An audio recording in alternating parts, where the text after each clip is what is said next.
बहादुर और सुंदर रानी। एस्तेर फारस की रानी थी, यहाँ तक कि उसका पति राजा क्षयर्ष उसके रहस्य को नहीं जानता था। एस्तेर यहूदी थी। एस्तेर का रिश्तेदार मोर्दकै महल में कार्य करता था और उसकी देखभाल भी करता था। राजा क्षयर्ष के सलाहकार हामान ने एक बड़े इनाम को प्राप्त किया। वो बहुत घमंडी था। मोर्दकै के सिवा हर कोई उसके आगे सिर झुकाते थे। हामान अपमानित हुआ। उसने मोर्दकै और सभी यहूदियों को मारने की प्रतिज्ञा की।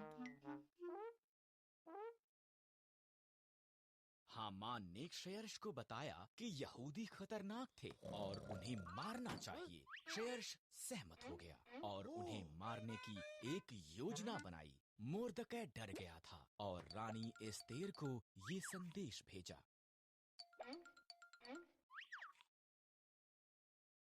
राजा के मन को बदल, मोर्दकै ने कहा। अगर मैं उसके निमंत्रण के बिना जाऊं तो वो मुझे भी मार देगा। एस्तेर ने जवाब दिया, शायद तो इसी पल के लिए रानी बनाई गई थी। मोर्दकै ने कहा। एस्तेर साहस के साथ ये प्रयास करने के लिए सहमत हुई। वो सिंहासन के कमरे में गई।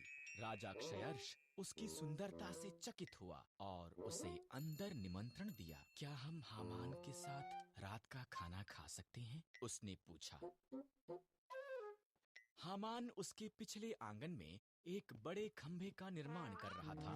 उसने इस पर मोर्दकै को मारने की योजना बनाई थी। तब राजा का निमंत्रण आया, इसलिए हामान रात के खाने के लिए महल में गया। मुझे और मेरे लोगों यहूदियों को मारना चाहता है, एस्तेर ने राजा क्षयर्ष को बताया। कौन ऐसी बात करेगा? उसने पूछा। दुष्ट हामान, एस्तेर रोई। हामान, सिपाहियों, उसे मार दो। इस तरह हामान उसी खंभे पर टांग दिया गया जो उसने मोर्दकै के लिए निर्माण किया था। एस्तेर के कारण यहूदी बचाए गए थे। उन्होंने एक बड़ा त्योहार मनाया जिसका वो आज तक भी जश्न मनाते हैं।